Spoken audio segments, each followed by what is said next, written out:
Mon cerveau, de manière constitutionnelle, n'a pas accès à, entre guillemets, à un très grand vocabulaire écrit. Je suis très limité. Lecture, c'est compliqué. Pareil, j'ai un volume de mots qui est assez limité. Et après, par contre, à l'oral, il n'y a aucun problème. J'ai même l'impression que j'ai plus de mots que la moyenne. Peut-être parce que c'est mon seul système d'interaction avec les autres de progression. Pour le coup, pendant très longtemps, tu vois, quand j'ai dû faire les concours, par exemple, pour faire des concours, j'allais que dans les concours, il y avait des QCM. Ah oui. Parce que j'étais pas, tu vois, s'il fallait que je fasse une rédaction, j'avais une caisse. Ça ne marchait pas, parce que j'écris pas bien. J'ai sélectionné mes concours pour aller au concours qu'avec les QCM. L'idée, c'est que, comme ça, j'avais qu'une difficulté à la lecture, mais comme je me suis entraîné à la lecture dans les mots de vocabulaire spécifiques du concours, de la santé, hein, sur le coup, comme je connaissais tous les mots de la santé, j'avais viré tous mes autres mots de ma tête pour remplacer par que des mots de la santé en lecture. Et sur le coup, j'arrivais à lire sans faire d'erreur. J'ai repéré ça en tant que dyslexique, c'est que mon mot de vocabulaire écrit est catastrophique. Et ça, merci l'ordinateur. Hein.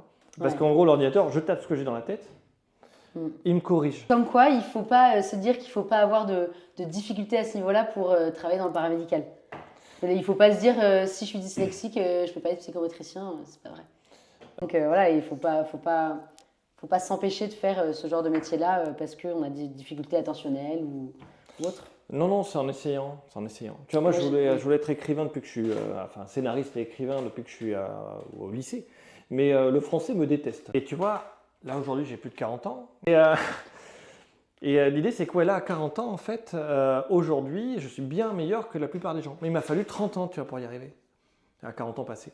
Et là, qui plus est, comme maintenant, j'écris même des romans. Hein, je peux écrire des romans. Là, j'ai écrit une pièce de théâtre.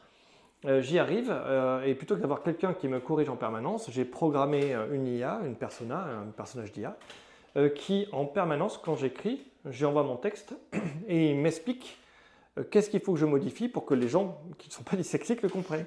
Donc j'ai l'ordinateur qui corrige mes fautes, et après j'ai l'IA qui me fait des propositions de syntaxe en me disant attention, ça c'est pas bon, ça marche pas comme ça c'est plutôt ça ou ça.